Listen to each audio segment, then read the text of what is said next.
السلام عليكم ورحمة الله وبركاته. مرحبا بكم معايا في الفيديو ديال اليوم. كيف ما كتشوفوا العنوان ديال الفيديو اليوم غادي يكون هو السوشي.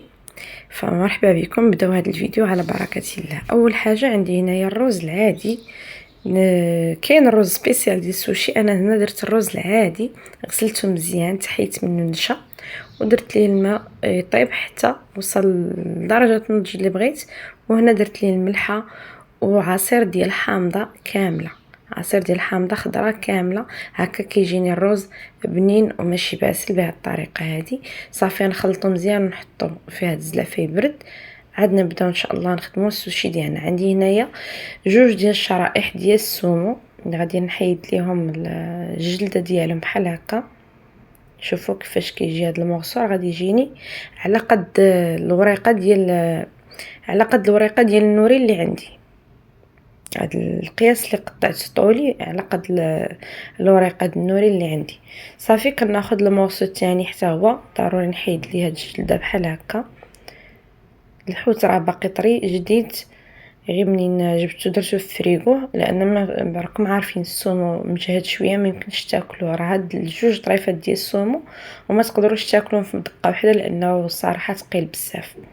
صافي عندي هنايا حبه ديال لافوكا، حتى هي غادي نقشر ليها القشره ديالها وغادي نقطعها شرائح.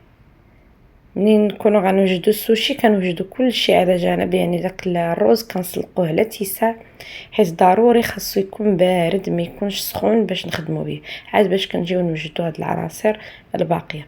صافي كنحطو هنايا، انا وجدت غير بالطون والسومو، ما كانتش متوفره عندي الكامبا باش نوجد معكم حتى بالكامبا.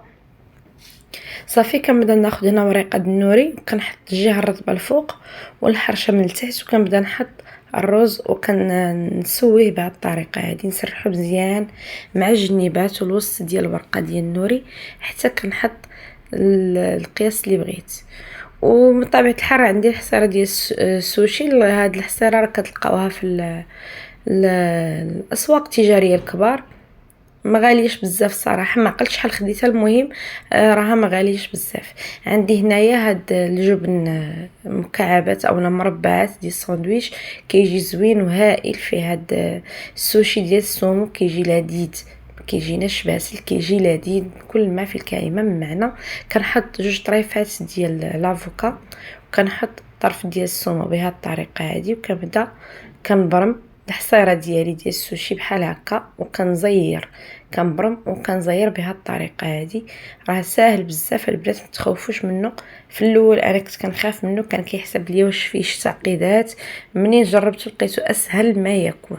صافي كنزير مزيان بحال هكا، ومن بعد غادي نجيب واحد الصحن وغادي نحط فيه هاد القطعه ديال السوشي بحال هكا.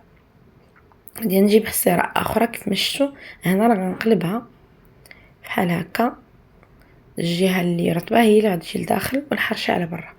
غادي نسرح الرز ديالي بهذه الطريقه هذه. غير هاد القطعه هذه انا ما غاديش نستعملها بهذا الوجه هذا، وانما غادي نقلبها، الرز هو اللي غادي يجي على برا.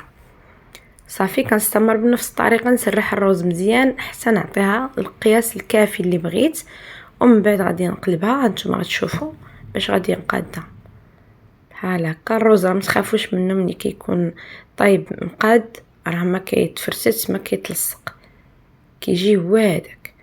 صافي دابا غادي نقلبها بحال هكا، نزيد واحد شويه هنا بان لي بحال فيها القيبات. المهم يجي الرز كافي ويجي متساوي، ماشي جهه طالعه وجهه هابطه. صافي هنا غادي نبدا نعمر السوشي ديالي. هنا اختاريت ندير جبن، تقدروا ديروا اي نوعيه جبن عندكم، المهم من الاحسن تكون شي نوعيه ديال الجبن اللي يكون ناشف شي شويه، ما يكونش ميدم، حيت هذا اللي ميدم شويه الصراحه راه عذبني فاش بغيت نقطعو. من الاحسن ما فندير جبن واحد الماركه ديال مرجان كتكون قاصحه، ما كتخسرش في السوشي، ما كترخاش، كتبقى شاده واقفه. صافي هنا ناخذ الطون عندي هنايا نوعيه جيده ديال الطون. صافي نبدا نبرم بهذه الطريقه هذه ونزير عاوتاني كيفما البودان الاول، ضروري نبرم ونزير باش هكا السوشي ديالي كيثبت مزيان وندفع من الجنيبات، لان ملي كنضغطوا عليها لافوكا كتبدا تخرج من الجناب، ضروري ندفعوها ترجع لبلاصتها. صافي هكا نوجد البودان الثاني، ناخذ الصحن ونحطو حتى هو وحده، وكنديرهم في الثلاجه على ما نسالي البقيه. صافي غادي ناخذ ورقه اخرى ديال السوشي اولا النوري، وغادي نبدا نستفها حتى هي الروز باش غادي ندير بودان اخر ديال سميتو ديال السومو. انا عندي هنايا هاد السومو راه ما غنقدموش خضر، ولكن غادي نطيبو.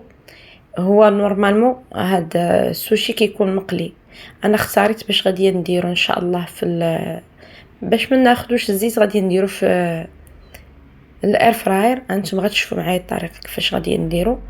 غادي نطيبو في الاير فراير، كيجي هائل ورائع بزاف، وحتى ملي كتاكلوه راه ما كيبقاش يدير لكم هذيك القهمه او الحرقه. سبحان الله، فرق كبير ما بين ديال الزنقه وما بين اللي كتصاوبيه في الدار. هذه ميلانجيت السومو مع هاد شويه الطون اللي بقى ليا. صافي وغادي نروليها وغنمشيو باش نوجدو الطريقه ديال المراحل اللي غيدوزو منها عاد غيطيبوا في الفران. هما نفس المراحل اللي كدوز منها السوشي باش يتقلى، انا غنديرهم باش غادي ندخلو الاير فراير يطيب فيها. عندي هنا جوج ديال البيضات كندير لهم شويه د المليحه، وعندي هنا لقامه ديال الحوت كندير ماشي ديال الحوت، ديال البسطيله ديال الحوت كندير منها شويه ورشه ديال الخل، وعاد كنشد داك البيض كنطربو مزيان. هاد البوده غادي ندير ليه سمسم بهذه الطريقه اولا الجنجلان، وغادي ندخلو للثلاجه ونخليه ياخذ وقته الكافي باش نقطعو. صافي وندير ليه بحال هكا ونرجعو للثلاجه. واللي بوده الاخرين غنرجعو باش نكمل معكم المراحل ديالهم كيفاش غادي نوجدوهم. عندي هنايا النشا كيف ما شفتوه كندوز فيه هادوك لي بوده هما الاولين بحال هكا، عاد من بعد غادي ندوزهم في البيض بهذه الطريقه هذه، ونعاود نقلبهم بحال هكا. كنستعمل بجوج ديال لي فورشيط نقطر مزيان من هذاك البيض، وعاد نعاود نجيبو النشا بهذه الطريقه بحال هكا نغلفو. المهم تغلف ليا داك النوري باش ما يتحرقش. صافي بحال هكا نعاودو في البيض بهذه الطريقه هذه. صافي هنا درت لي جوج ديال الكوشات وكنحطهم مباشره في الاير فراير. صافي ندخلو كنشعل ليه الاير فراير باش كيطيب. كنجي نوجد لي بوده اللي بقاو هادي هما شفتهم من بعد ما طابوا نحطهم يبردوا ونرجع الاخرين يطيبوا، ونجيبوا اللي كان في الثلاجه ونبداو نقطعوه. بسم الله.